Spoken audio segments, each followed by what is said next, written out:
Hallelujah. Idamia guai. Dammo. Hallelujah. Alut to atu to ding le ki phamat ding. Amen. Hale tu ni hun phang pia to pan min thana nga ta he. To pa kyang pan ai nga to pang pia ka thak khat to pa pa toy ni. Sin kom ding to pa pa toy kom ding. Hallelujah. Na hoi hi to pa chi to pa pa toy kom ni ya.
Ziani hallelujah amen Amen. Tuni to pa phatingin nuam takina suak ta tang to pa phatingin out camp amang pai lam zia zen to pa pa to zia ziani hallelujah bahangyam chile ama happy na zani tuni ke khelowa kitim le deni amen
Chúng ta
ito pa nasunga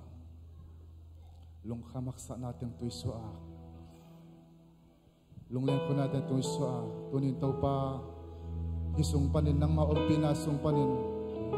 na ukum tiyang sasakit nung maumpi natin sa nuwang ito pa lunggo nalik gilkyaw nadang tanat ito pa kabi pa ito ay lain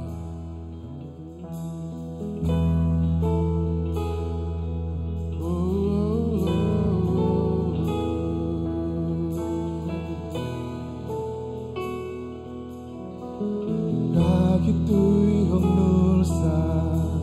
Zay tatsa kung kwanin nong mong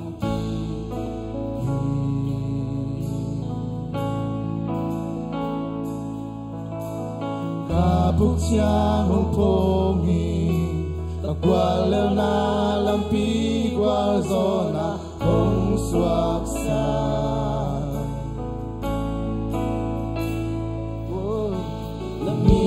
Yang johi aton tu Namin yang johi aton tu Nang kong satya Onem tolong johi Nang kong satya Ang lungsung manong kosa Tau panahon Nang kong biadi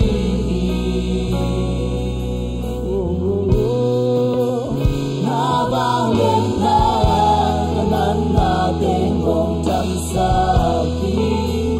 Nongong pinang Kamay lang ibang tangsaki Tau panahon Nang kong biadi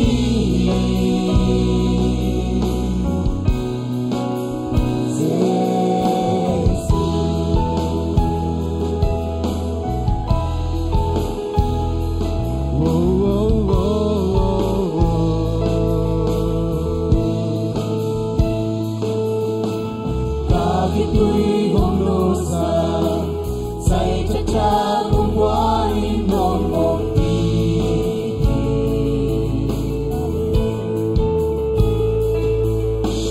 Kabuk siyang mong pongi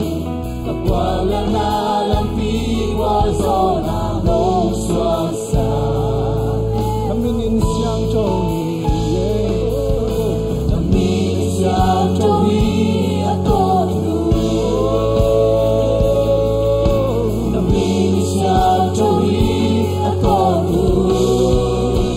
Nang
na vang lên na kanan nating hunggan sa noong umpina may lamni bantang sa tuwa na hoy ng kong biyadi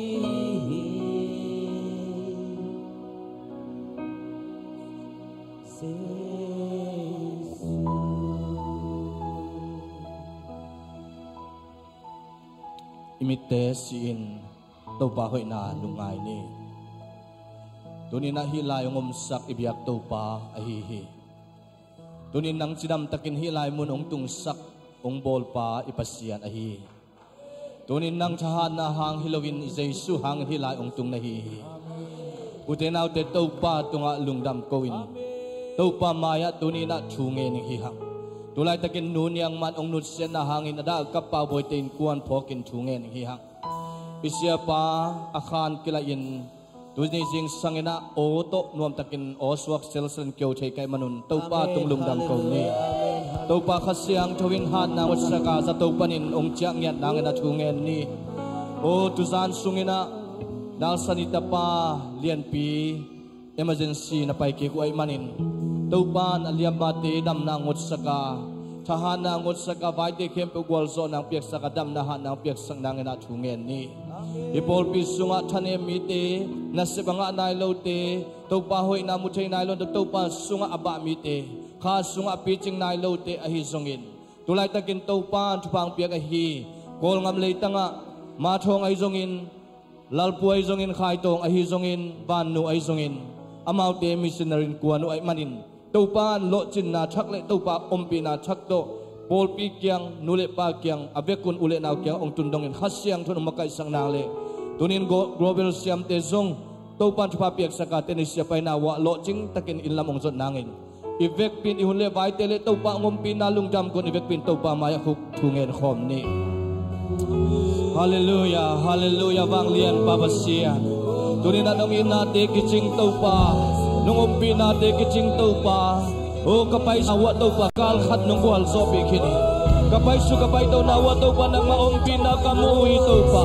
o kakal suan awa topa nang manong don bihi topa o kamoto hol na awa kanasem na walo tinanong pia topa lundam jongkong topa o bang lian pabasia tunin ang mahasya tunang siyam topa hey hallelujah topa nang mabanglet at topa tunin o adal kabule na topa o nunyang manong nutsin na hangat topa kabule na uti o topa topa pagoy na topa siyasem teke mandoy siya na mabanglet na salong kinakatagan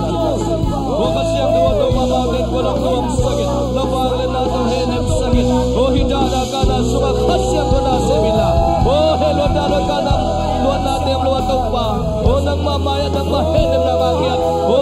tanong tenong isang yan na mabanglet ko tupang piyagsatain o bang lian babasian to nito pa o lian bizay siyong di makapiyawi zari kisukil na hanga o to pa na hang ito pa dusan emergency tungway manit bang lian pasyan ito pa na tapalian pitunga dam na hana at hagina ang piyak sagdain o kasya pa ito pa nang mantupapiyain la kasya pa ito nga ito pa na huy na tahan at ikaw na ang piyak saglain la o to babasian